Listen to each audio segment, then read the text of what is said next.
وما أنفقتم من نفقة أو نذرتم من نذر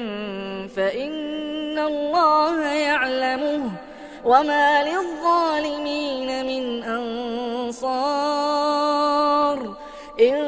تبدوا الصدقات فنعما هي وإن تخفوها وتؤتوها الفقراء فهو خير لكم ويكفر عنكم من سيئاتكم والله بما تعملون خبير ليس عليك هداهم ولكن الله يهدي من يشاء وما تنفقوا من خير فلأنفسكم وما تنفقون إلا ابتغاء وجه الله وما تنفقوا من خير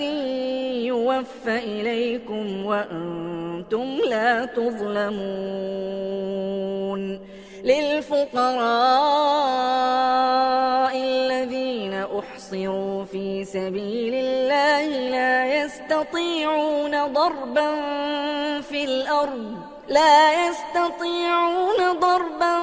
في الأرض يحسبهم الجاهل أغنياء من التعفف تعرفهم بسيماهم لا يسألون الناس إلحافا وما تنفقوا من خير فإن الله به عليم الذين ينفقون أموالهم بالليل والنهار سرا وعلانية فلهم أجرهم عند ربهم ولا خوف عليهم ولا هم يحزنون